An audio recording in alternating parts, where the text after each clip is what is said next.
मडगांव पालिकेन अतिक्रमण हलोवपाच्या कामाक नेट धरला। ह्या उपक्रमात पालिकेन 1 लाख रुपया मोलाचे सामान जप्त केला। RDX Goa bureau report. ही ड्राइव म्हणल्यार इनफॅक्ट ही सध्या जे पळय चालू आसा ताजो एक पार्ट म्हणजे सकाळच्यान आमी ऑफिसांतल्यान भायर आसात। आमी सकाळी 5 बँकेक विजीट करून तांकां गुलाब दिवन तांकां परतून याद केल्ली आसा दुसरे म्हणजे पयरचे न्ही वेगळे बँका। So in the evening we are taking up this encroachment anti encroachment drive. In fact, you see this the same kiosk we had lifted and kept it aside so that person should take away. मस्ती बळी घेतली ती आज तशी काढून ताणें थंय दवरले कडेन आसा म्हळ्यार कितें करपाचें। तशेंच थंय फुडें आनी कडेन फुटपाथाचेर एक कंपनी हय सायडीन दवर असो एका फुटपाथाचेर फ्रीज बी घालून सामकें एनक्रोच हें केल्लें म्हणजे ताका केजिंग बी सगळें करून म्हणजे they feel that if there is no fear of law, then it is our duty to instill fear of law in this such type of elements.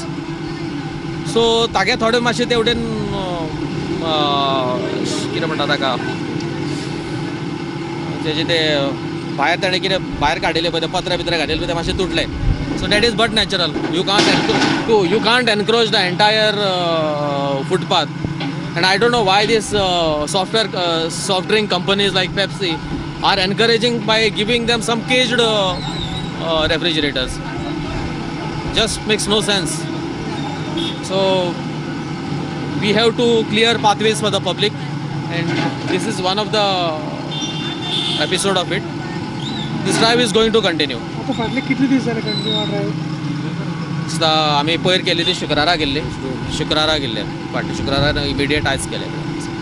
खंयचे एरियान केला तुमी? सद्याक तरी आज सकाळी आमी मडगांव आशिल्ले। Evening I think we started again from Margaon. Dilip मडगांवच्यान स्टार्ट केलें न्ही आमी आतां? हय मडगांवच्यान स्टार्ट करून आमी बड्ड्या बी वचून आतां आमी एवढे पावले कडेन आसा। तुम्ही सामान बी कशें ट्रान्सपोर्ट केला? हय केला। म्हाका दिसता हे असलेच भायर दवरिल्ले फ्रीज वेगवेगळ्या सॉफ्ट ड्रिंक कंपन्यांचे चड आसतले। फ्रीज चड आसात आनी तातूंत भितर जो सॉफ्ट ड्रिंक आनी भायर मागीर ते वेफर्साचे मागीर ते लांबचे लांब माळो दवरतात।